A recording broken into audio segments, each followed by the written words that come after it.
uJesu Kristu inkosi. uJesu Kristu inkosi. Ngiyabingelela abazalwane, ngibingelela ubaba, ubingelela umama, uNtshayi, Sunday School, uJesu Kristu inkosi. uJesu Kristu inkosi. Bazalwane, ngizobonga ngomusa kaNkulunkulu nje. Ngizaqala ekuhambeni kwethu ePhasikeni. Mina bengiyinyukhama ngiqala ukufika kuleyani indawo.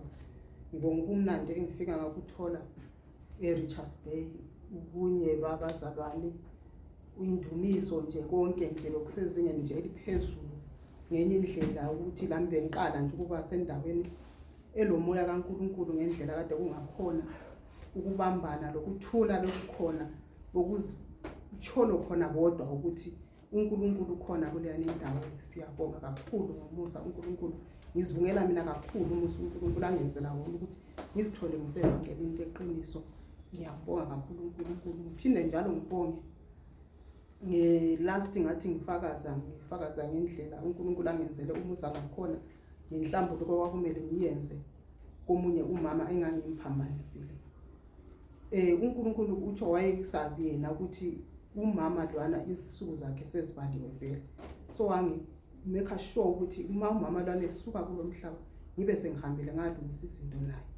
So lo mama udlulile emhlabeni ubengcwatshwa nje ngeSunday ledlulileyo.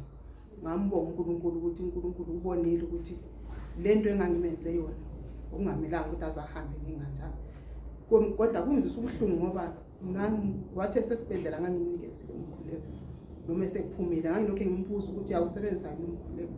But ngabona ukuthi noma usebenzisa umkhuleko akathembelanga kuwo, akakholelwe emkhulekweni. Ngathola ukuthi kule minye imithandazo ebambekayo ayisebenzisayo.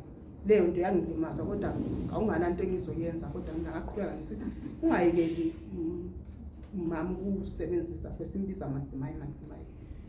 So ungayekeli ukumamela umkhuleko. Athi hayi ngiyawumamela mama ande ngiyawumamela. Kodwa ngibona ukuthi hayi uyayenza nje ngoba ubona ngathi uyeke into encane ngoba yena ujwayele izinto eziphathekayo. Kodwa ke ekugcineni uNkulunkulu uyokwaziwe yena ukuthi usuku lokugcina kwenzakalani ngomuntu wakhe amdalileyo. Kodwa ke ngiyajabula ukuthi for mina ungenzile uNkulunkulu ukuthi ngikwazi uyafika kulwa mama isikhathi sesekhona. Ngiyambonga uNkulunkulu ngale ndlela angenzela ngakhona. Ngathi ngingalakho kunini kakhulu ukumsukumisela ukuthi ngibonge ngomusa uNkulunkulu angenzela wona ukuthi ngizithole ngisentabeni endlu kaJehova. Uyabona lekhaya lezwi ngithole izifundiso lokudla komphefumulo esikuthola usuku losuku ukuthi ngizibuza ukuthi ukube angikho kule ndawo ukube ngikuphi njalo kube uNkulunkulu wavuma nami ngesikhathi ngisalahlekile.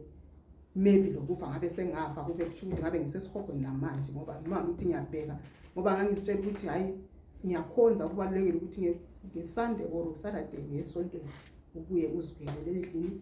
Ngithi ngiyabheka lengindlela iBhayibheli ukuthi kwakusithi uma usiba isikhathi seBhayibheli uzwe nje ubhoreka nje. Baze batsho labo abafundisi mabesukuma bathi kuyisikhathi sesizondwa ngabantu and babeqinisile ngoba vele besidineka nje uthola ukuthi uyazamula nje.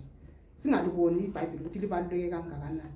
Kodwa namhlanje yimi sengikwazi ukuthi mangisendlini ngiyalivula iBhayibheli ngifunde ubonisa khona ukuthi bengilahleke ngempela.